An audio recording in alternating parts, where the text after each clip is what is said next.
When Puerto Rico was suddenly on everyone's minds after Hurricane Maria, one question kept coming up. What does it mean to be a U.S. territory? Puerto Rico is just one of many U.S. territories, including the U.S. Virgin Islands, American Samoa, the Northern Mariana Islands, and Guam. But many Americans hardly ever think about them. Most members of Congress, they couldn't find Guam on a map, and they don't want to because it's completely off their radar. The 4 million Americans who live in these territories can serve in the military, but they can't vote for president. Each territory has one representative in Congress, but that representative can't actually vote either. U.S. territories are essentially American colonies. There's a footnote attached to America's empire, and it's called Guam. Way out in the Western Pacific, this island of 160,000 people is the furthest west you can get and still say you're on American soil. And since it's close to Asia, it's the perfect location for a U.S. military base, which is why the military controls more than a quarter of the island's land. In this series of Untold America, I'm going to take you to Guam. I want to know how it became and stayed a U.S. colony.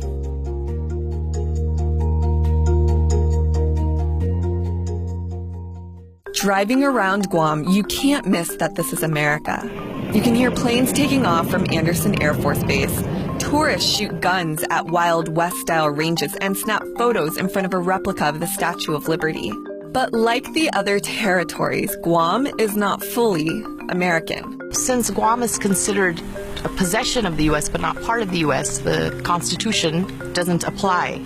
And so even today, we still do not have the full applicability of the Constitution. That's because of a series of decisions called the Insular Cases. So the U.S. Supreme Court, right, the highest court in the land, basically in 1901, decides that based on race, based on this idea that these places are populated by, quote, alien races, the Constitution wouldn't be applied. Basically, alien races are incapable of understanding Anglo-Saxon principles. In Guam's case, by alien races, they meant the indigenous Chamorro people who have lived on the island for more than 3,000 years. Before the Americans came in, Guam had already been colonized for hundreds of years by the Spanish.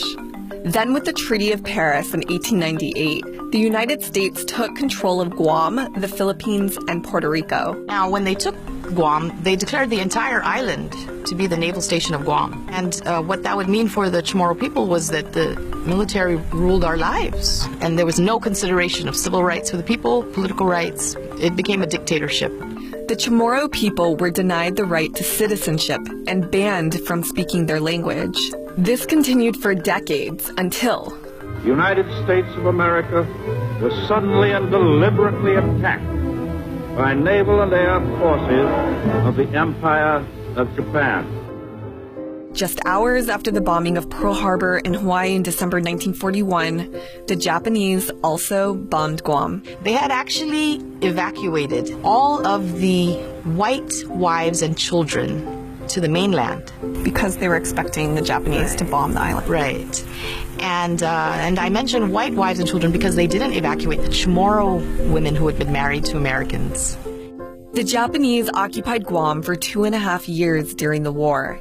It was a really traumatic time for Chamorros on the island. I wanted to hear from people who lived through it. At the time, I was only like 11 years old. We were also scared. During occupation, many women were assaulted by Japanese soldiers. Susie was one of them. We ran to the mango tree, on the mango tree, and the Japanese came with their underwear and tried to hold me down. I'm scared. I thought I'm gonna die. Susie was able to get away, but still has a scar on her knee from the attack. She lost 4 siblings and an aunt during the war. I'm half Japanese. My mom is from Japan, and I lived there for a number of years. Yes. I'm also American.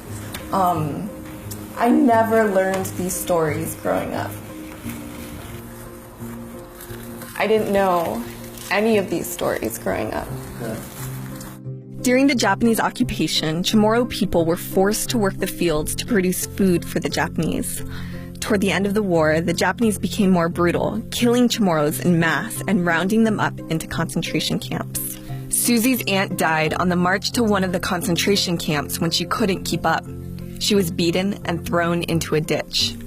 The largest massacre, which happened in the northern part of Guam in Jigo, there were 45 men who were beheaded. It's just one day after another, there are a number of massacres that go on. 30 people, 45 people, all the way leading up to Liberation Day.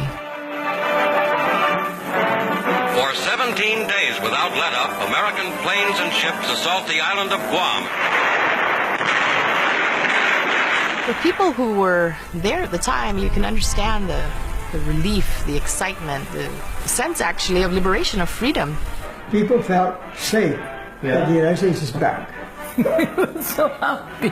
We were really blessed. Dear Uncle Sam, won't you please come back to Guam? Hey. I started to understand why a lot of people on Guam, especially the older generation, are so patriotic.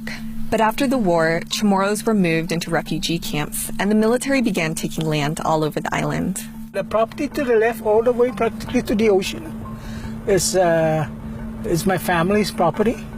And what the military did is they just took it from us. Antonio's family was forced to sign over 4,600 acres of their land to the U.S. military, and he says they were paid less than $12 an acre for it. That land became Andersen Air Force Base. Less than 10 years later, the military took another 1,000 acres from the Sablan family to create the Naval Communications Station. There were 200,000 military on the island, and the U.S. military had just basically gobbled up just vast amounts of land, probably close to 70% at its peak. Over 100 installations all over the island. It's just every branch of the military was here. Chamorros, who had just survived a brutal war, were coerced into signing over their land by threats, the need to prove their patriotism, and fear of military backlash. On average, the military paid only $1 an acre for the land. Chamorros were feeling completely powerless. This was gut-wrenching. Land was all they had. Literally, land was their wealth. Land was what they gave to their children and grandchildren. As a result of liberation, the Chamorros become landless and many of them become homeless. And the Chamorros become the poor people of Guam. After decades of fighting for their rights under American rule, Chamorros were given limited citizenship under the Organic Act. Now that they were citizens, the military was legally required to make an official payment for the land they took. But that didn't mean the payment was fair. Antonio's family got a single dollar for all 4,600 acres taken to create the Air Force Base. Almost everybody in Guam, pretty much we got nothing. Yeah, very little. And compensation is just so unjust. Antonio, who had served in the military himself, did inherit a small bit of land. But throughout the 80s, the military made it very difficult for him to access it. I literally get accosted at gunpoint numerous times when I am in my family's land. Like a barrel of an M16 on the back of my neck, laying on the ground, because they're trying to identify whether I'm a properly legitimate person to be there. Even though you had an ID card that said you were a landowner. That's correct. That's why I became so outspoken and radical, because what am I doing identifying myself on my own home to go to my own private property? Antonio helped form the group Nashon Chamorro, also known as Chamorro Nation, to protest the military occupation of Guam. So we were blocking the road. We actually put a tent in the middle of the road. They would all tie us like a handcuff, and there would be a bus parked up ahead, and they would take us and they put us inside the bus. As a result of the protest, the guard shack that checked IDs on that road was eventually taken down. I was willing to go to jail. I was willing to, confront the Americanos and die if I have to. In the 80s, after hundreds of Chamorros filed claims over the unfair original payments for their land, the U.S. government agreed to pay up. But they paid what the land was worth in the 1940s, 40 years too late. The Sablan family chose not to accept the payment in protest. Today, Antonio runs a tourism business with some of the land he has left. But of the 5,500 acres his family once owned that became military property, none were ever returned. I am the victim. They're the one that's enjoying the fruits of our land. and they should be paying us billions of dollars in rent money for utilizing as the most important military outpost here in the Pacific. With Andersen Air Force Base to the north and the naval base to the south, the U.S. military now controls 27% of the land on Guam.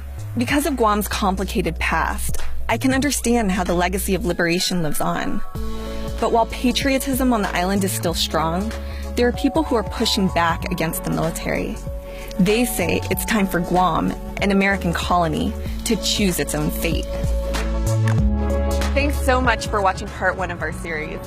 I can't believe I never learned about the brutal history of Japanese occupation on Guam in school. In this next video, we're going to go speak to people in the military who can't even vote for president. And we're going to talk to people in the independence movement.